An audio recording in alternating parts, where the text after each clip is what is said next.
Naiisip ko tuloy, sana hindi na lang ako nakapagtapos ng pag-aaral, baka mas maaga ako namulat sa totoong buhay. Dear Utang Serye, gusto ko lang sanang ibahagi ang aking kalagayan. Sa edad na ito, ang mga kabatch ko ay may mga sasakyan na, may magandang trabaho, at nagsisimula ng magtayo ng pamilya o negosyo.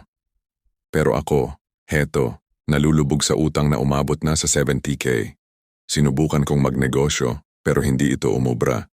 Nalubog lang ako lalo sa utang.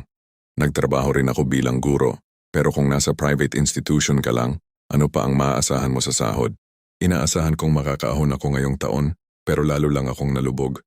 Yung mga utang ko galing sa mga online apps at pati na rin sa mga tao. Araw-araw, may mga nagte-text na naniningil, nagbabanta na i-post sa Facebook.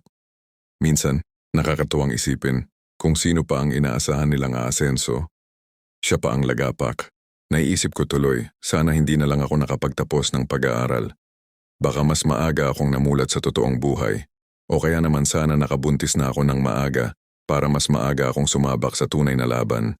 Pasensya na, pero nandito na ako sa punto ng buhay ko na puro what if na lang ang naiisip ko dahil wala na talaga akong kontrol sa sitwasyon. Ang hirap dalhin ng ganitong pasanin. Hindi mo ma-enjoy ang bawat araw kahit na may espesyal na okasyon.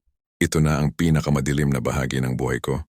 Sasalubungin ko ang taon na ganito ang sitwasyon. Sana malagpasan ko ang lahat ng problemang dinaranas ko ngayon.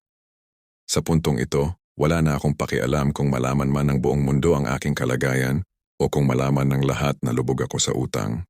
Wala na rin akong pakialam kung mapahiya ako. Ang pinanghahawakan ko na lang ay hanggat may buhay, may pag-asa. Kaya sa mga katulad ko na patuloy na nalulubog sa utang ngayong 2026, tandaan natin na ang mahalaga ay buhay tayo at may pag-asa pa tayo. Gusto ko rin sanang makarinig ng mga payo mula sa mga taong nakalampas na sa ganitong sitwasyon. Pakishare naman po ang inyong mga karanasan o anumang maipapayo ninyo. Salamat po.